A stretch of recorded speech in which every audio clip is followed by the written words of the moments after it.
Well, tonight's event, we're excited to be officially cutting the ribbon and opening the LGBT Welcome Center here in St. Pete. It's been a long process, but we're grateful to our sponsors and donors, and we're celebrating with them tonight with a reception to start the night, and the mayor will be along shortly to officially cut the ribbon for us. What I think is so exciting about St. Pete's LGBT Welcome Center is that this is a safe place for our youth. This is a gathering spot for people who don't want to meet in bars. This is a tourist resource so people visiting here can find out where LGBT-friendly businesses, places are. This is really important so that we can capitalize on our tourists that come to the area. They have a safe place to learn about LGBT-friendly businesses. There's a lot of dollars out there, as well as a safe place for youth who may not have somewhere else to go. I know they have some different programs. They're going to connect them to Metro charities, and this is just a great addition to the Grand Central Business District, where people are starting to really walk and shop and live and play. So we're really happy to be here today, and we wish them the most success. We at Metro are just so grateful for the support that we've received from both the community and our individual sponsors and donors. And I mean, really, none of it could have happened without the community support. I want to welcome you to your home. I am so proud of all the work we've done. My friend Larry's not here tonight, but he put so much into it. To my board, to all those of you that helped out financially, to all those of you that took a paintbrush, a hammer, your home is here. And I'm so proud of everything that we've accomplished.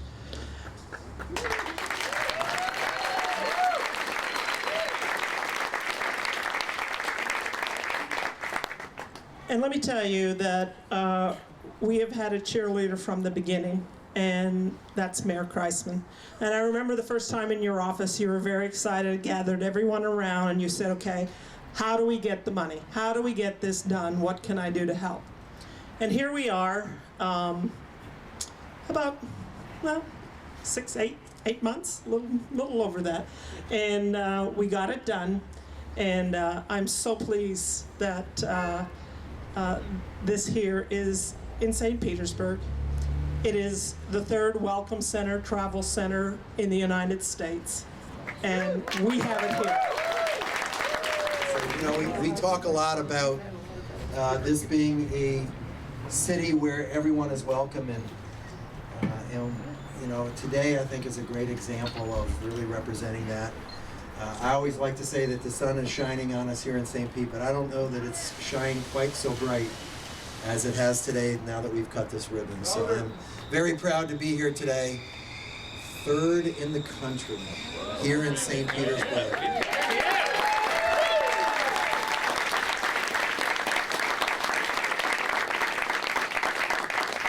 This is what it's all about, and thank you all for your support and for helping to make this happen. Thanks.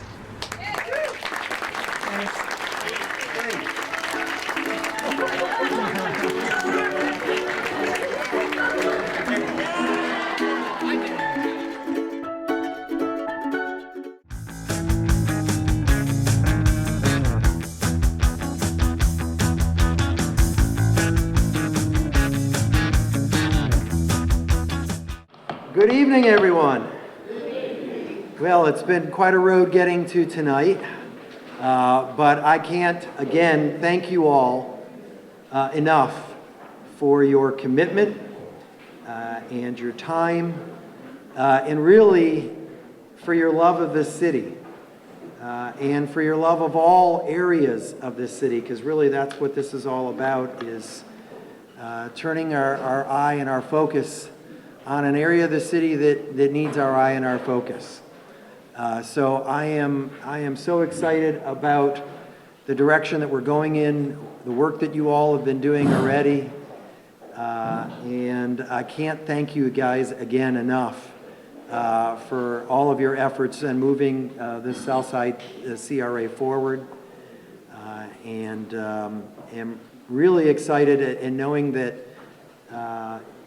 the changes that we make and the changes that are going to come about because of this process aren't the type of changes that first off, that happen overnight, but they're the type of changes that hopefully are going to be long-term and sustainable, because really that's got to be what our goal here in this whole process is about, is making change, making a difference that is sustainable and that's long-term and that has an impact on this community in a way that we haven't really been successful at doing previously. So again, thank you, and with that I'm going to turn it over, I guess, to my deputy mayor. She's right behind me. Thank you, Mayor. He's just back from a long week on a trade mission in Santiago, Chile, but he knew it was very important for him to be here, so thank you very much for being here with us. And I'm just going to echo his thoughts and share a few details on next steps. Tonight is the last meeting of the South St. Petersburg CRA Ad Hoc Planning Committee. It's a group of more than 20 leaders selected because of their skills, commitment, and interest in South St. Petersburg. The committee reflects our administration's commitment to diversity of every type.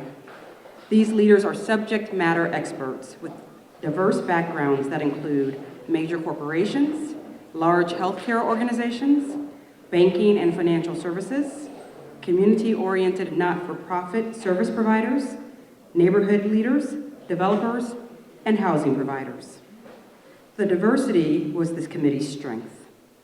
The mayor and I thank each of you, every committee member, for the time and effort that you've put into this planning process. The difference you've made is evident, and we will honor it with continued focus and effort. So let's talk next steps.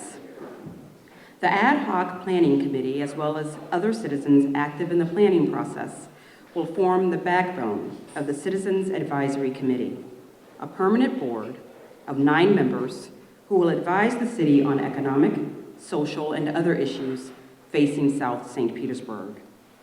Our records show that this will be the first advisory board in the city's 40-year history of redevelopment planning. The mayor will select 6 members for the advisory committee this month, and city council will vote on them on January 8th. The Pinellas County Board of County Commissioners will follow suit with their 3 members on January 27th. On February 3rd, we expect the committee to be seated for its first meeting to make a recommendation on the South St. Petersburg Community Redevelopment Plan.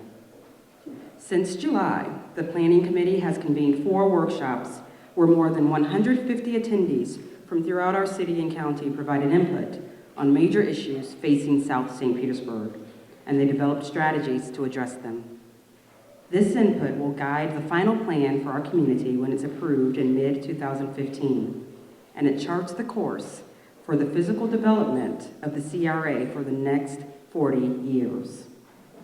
And while the strides we expect to make with this plan are great, we know that the statutory confines of a community redevelopment plan cannot address all of St. Petersburg's social determinants of poverty.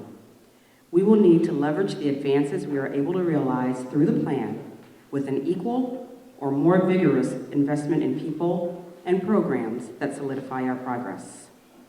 So we will continue to fund innovative programs through our Urban Affairs platform, directed by Nikki Capehart, and our Community Services Department, directed by Susie Ahok. Their work to be a catalyst for commerce, to nurture neighborhoods and families, create opportunity, and connect through cultural affairs is already making a great difference and will continue to impact lives in meaningful and transformative ways. So although this is the end of the work of the Ad Hoc Planning Committee, there will still be at least 5 opportunities for your voice to be heard as the redevelopment plan takes its final form in the coming months. These include the first Citizens Advisory Committee meeting in February, a meeting of the Community Planning and Preservation Committee, which follows shortly thereafter. In addition, the Community Redevelopment Agency is tentatively scheduled to hold a public hearing in February and make a recommendation to City Council, which will hold a public hearing and take action in March. Finally, the Pinellas County Board of County Commissioners will take action on the redevelopment plan in April or May. So this is a plan that will continue to evolve, a plan that will continue to develop, and is absolutely dependent on your continued engagement. Again, thank you so much to the committee for all of your effort, your expertise, and your commitment. And thank you to all of those in the community who are coming out. We meet you where you are with like commitment, and we look forward to the difference that we'll make not only for today, but for generations to come. Thank you for being here.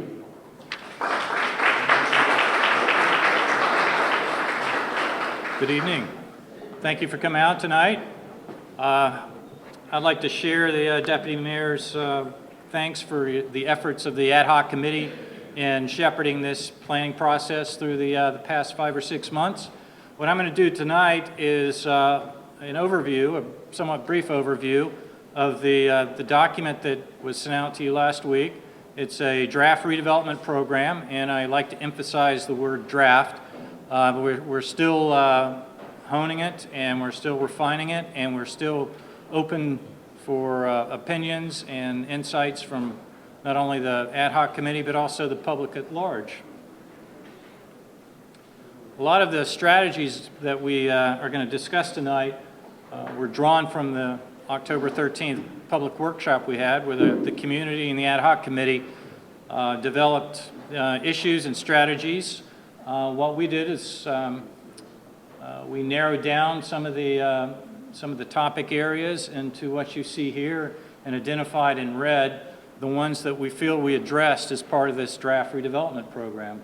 Access to capital, which was one of the most highly recognized issues in the redevelopment plan, or in the South Side redevelopment area, was reflected across economic development, housing and neighborhoods, and community empowerment tables. Poor transit access was also recognized across those same 3 tables, and the perception of South St. Petersburg by the public at large, as well as the residents, was indicated as an issue. Community ownership in the neighborhood also was a broadly recognized issue amongst all the working groups, as well as unemployment and underemployment. Lack of crime prevention and community policing, as well as some broken windows issues, dumping, loitering, and prostitution, are also seen as hindering the revitalization effort of South St. Petersburg. There are also some more single issue issues for the South St. Petersburg: ex-offender workforce reentry, lack of a Midtown specific strategy, relevant business retention strategies for small businesses.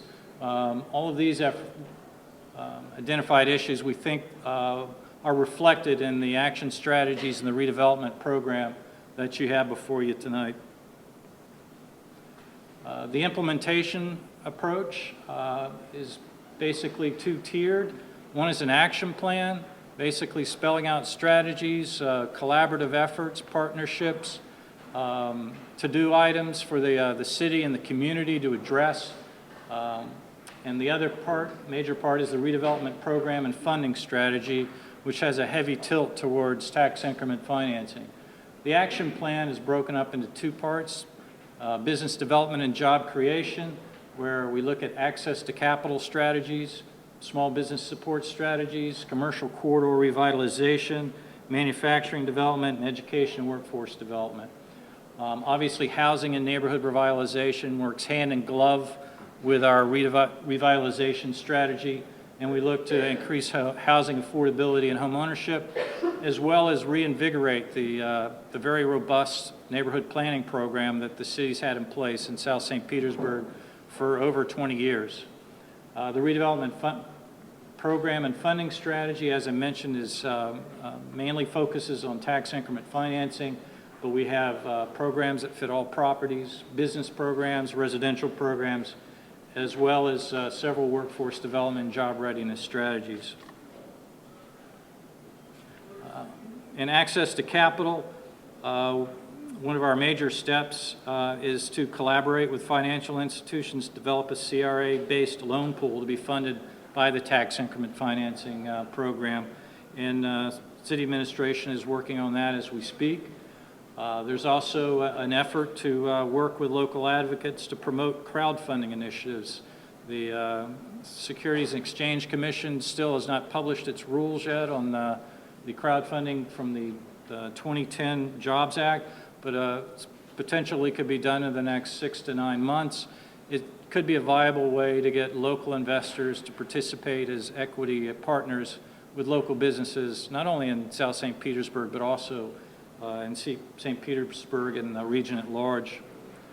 We also propose using TIF as a match for federal and state grants. And finally, we're identifying areas within the CRA that are suitable for designation as a neighborhood improvement district. For those of you who are not aware of neighborhood improvement districts, it's a statutory designation that allows an area that receives voter approval to assess a 2 millage or a 2 mil tax rate to fund community improvements, neighborhood programs. Generally, they've been done throughout Florida through the Business Improvement District, but it's also available to residential communities. The issue, of course, is to get voter approval, but we will go forward and look where areas might be suitable for this type of funding strategy. Under regulatory reform, we propose using our tax or our TIF incentive program to offset the cost of development fees for businesses and homeowners within the South St. Petersburg area. We're proposing to expand the avenues for small businesses to engage policymakers by creating forums on taxes and on regulations and building permits and the permitting process generally. Just more of an open dialogue with the community most affected by the city's actions. We also propose augmenting our small business liaison office with a business assistance team that would be leadership within the development review community in the city that would provide insights and help small businesses navigate our permitting process, the business licensing process, et cetera. We also are supporting, recommend supporting the increase in farming, urban farming in the CRA, and that's already an initiative that is live. The City Council just passed an urban farming initiative probably a month ago, and it's going to the county rules makers for approval. Finally, we propose extending the reduced fee zone within the transportation concurrency exception area, which currently is only Midtown. We propose extending that to include all of the South St. Petersburg CRA, including Childs Park.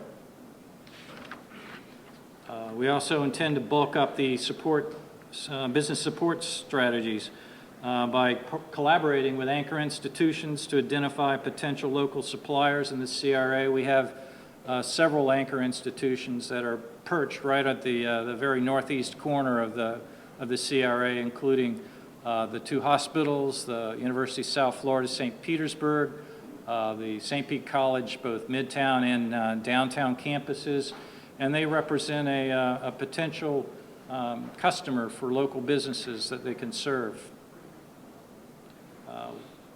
We also intend to maintain and or develop and maintain a customized database to identify potential local suppliers, services, and customers throughout the region. The city has access to a confidential unemployment database, which gives us access to all the businesses with 3 or more employees within the state of Florida with their addresses, the number of employees, their payrolls, where we can identify potential linkages with South St. Petersburg businesses. We also intend to develop a TIF incentive program to assist businesses with capital upgrades, meaning parking lot expansions, building expansions, improvement to tenant spaces. And finally, we intend to maintain a land acquisition fund using the tax increment financing where the city can respond to emerging opportunities to purchase land that it can quickly convey to developers and local businesses to help meet their expansion needs.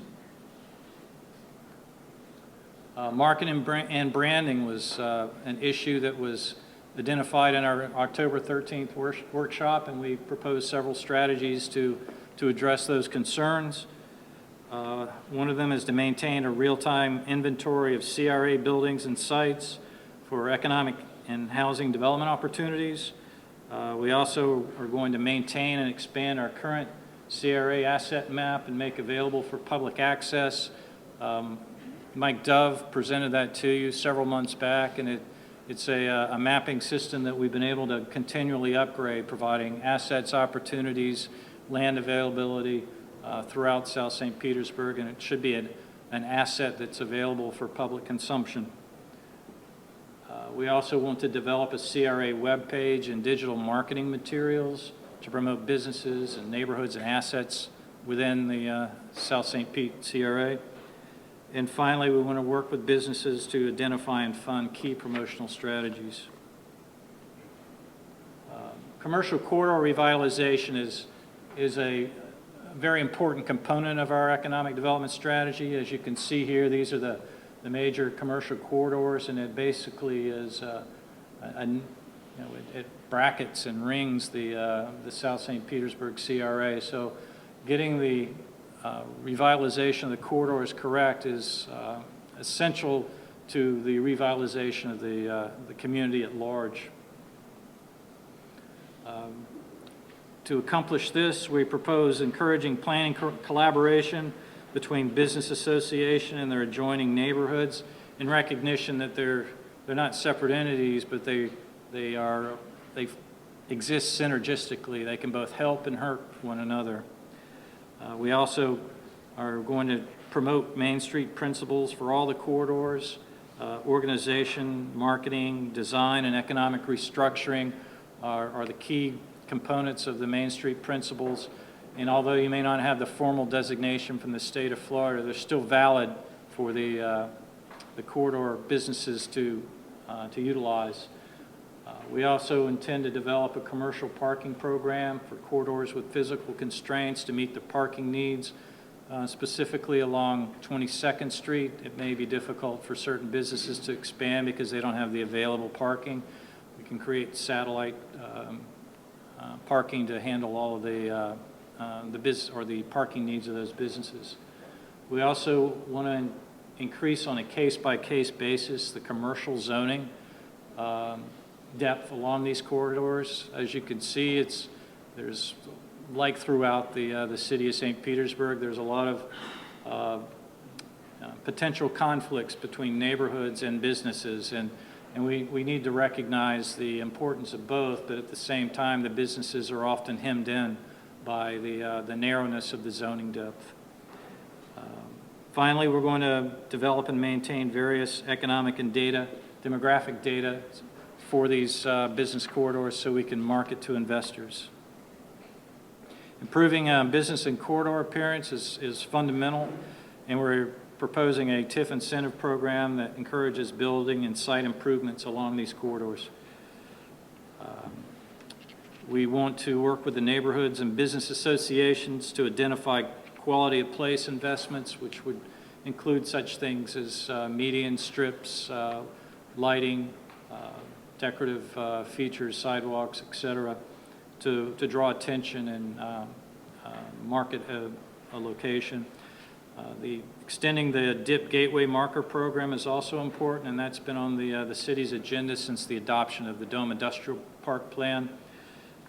Finally, I want to take advantage of some of the synergies from the Warehouse Arts District within the Dome Industrial Park and the 22nd Street area by funding gateway and wayfinding signage and other promotional activities.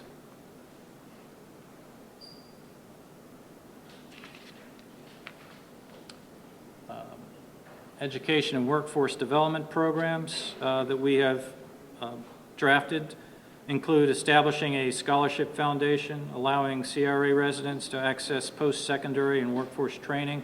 Some of you may remember that as a TIF-funded strategy by a couple of communities in South Florida. It apparently has met the test of the statute. We also intend to develop a TIF incentive program that assists businesses with workforce development of CRA residents, as well as establishing a TIF program that encourages businesses to hire the CRA's workforce or buy from suppliers. In the area of housing and neighborhood revitalization, we have several regulatory reform and incentives. We want to encourage a targeted rezoning strategy to expand the availability of multifamily housing in South St. Petersburg. Currently, about 80% of all residential units are single family. We're in South St. Petersburg, whereas the same figure is about 59% citywide. Clearly, multifamily is an affordable housing strategy, and we need to increase the availability of those options for the community residents. We also want to develop a TIF incentive program for these various programs here to upgrade residential energy efficiency. We want to expand the successful rebates for residential rehab to increase the success of that program, which has seen close to $1 million in investment over the last 18 months.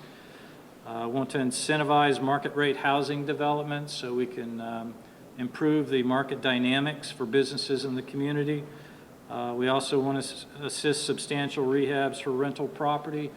Although we do want to encourage home ownership, rental property will still be an important provider of of affordable housing opportunities in the city and in the CRA. And finally, we want to establish a role model homeowner program funded by TIF that would attract not only policemen, firemen, teachers, but also employees of anchor institutions in the neighborhood and surroundings to provide a better connection with our neighbors. We also recognize the importance of neighborhood character and identity. So we want to try to encourage and assist the development of community gardens. We want to recognize the architectural and historical assets by surveying neighborhoods to determine if they're eligible for listing on the National Register of Historic Places. We also want to nominate Bethwood Terrace neighborhood to the National Register. That was a strategy in the Childs Park revitalization plan from 2007, and it still retains its freshness. On the same vein, promoting use of historic tax incentives for revitalization is an important element of our incentive program. We want to make sure that owners of businesses and homes that are eligible are able to take advantage of that. And finally, we want to create a TIF incentive program for residential facade treatments as well as substantial renovations. And as I mentioned, revitalizing the neighborhood organizations is vital to the success of this plan. It can help catalyze and engage the community in the revitalization effort. We want to reestablish neighborhood and crime watch organizations and update the neighborhood plans to identify infrastructure and amenity needs. The TIF incentive program can also be used to help fund the neighborhood improvements that are identified in the neighborhood plans. The community also found at the October 13th workshop that it was important to engage renters and youth in the neighborhood associations where they feel more of a connection and more of a concern for it. And finally, we want to use the TIF incentive program for the mayor's mini grant program. A lot of this hinges on the tax increment financing district. We have initially proposed this to the county about 18 months ago when we first embarked on this program. We are considering expanding the TIF district, although we have not fully vetted it internally. So it would include the entire CRA. That's a proposal that's being worked out and evaluated as we speak. The proposed TIF incentive program, I'll give you a quick and dirty on the details of each of these programs. Paint Your Heart Out is more of a sort of a curb appeal kind of program where you give minor grants to homeowners to paint the exterior of their property. The Development Assistance Program deals with permitting fees. Redevelopment Loan Program is going to be available through either loan guarantees or loan pools funded by the TIF. And of note here, the nonprofit marketing and special events grants and TIF incentive that we propose for instance, the Deuces Farmers Market or a Grand Central event would be eligible to apply. Business improvement programs include the site improvement grant, which basically everything on the exterior of the building, including parking lot signage, landscaping, that upgrades the appearance of a property and helps provide an attraction for future investors and customers. We're also looking at a building interior and tenant improvement program that would focus on upgrading the interior of buildings so that their vital systems can be sustained over generations. We're also looking at the targeted industry and catalytic project program, where we would identify the certain businesses and industries that we're trying to attract to, say, the Dome Industrial Park, which would be eligible for a multi-year abatement of their increase in taxable value. The residential programs, I mentioned a few of them. Finally, the Workforce Development and Job Readiness Program. This departs quite a bit from what your typical CRA is all about. It's not a bricks and mortar program, but it does help to address some of the people investments that the community is looking for, particularly in work readiness and workforce development. What we're proposing here is to augment already existing programs of the city with additional TIF income. These programs are not fully fleshed out in the redevelopment program. What we intend to do after the plan is approved is to develop the administrative guidelines that each of them will be using to evaluate properties. And as you can see, there's a lot of consideration that'll go into evaluating these or developing these programs. But the point is the program cannot be utilized until we actually have City Council pass the program by resolution or ordinance. Okay. Deputy Mayor talked about the Citizens Advisory Committee being appointed in a few weeks. I wanted to give you a little overview of what the duties are.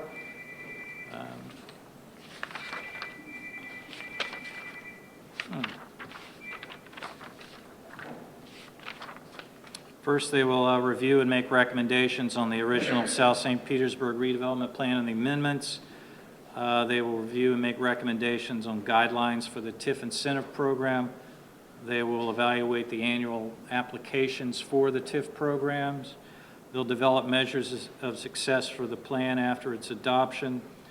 They review and accept each annual report for the plan, which will go to both the County Commission and the City Council.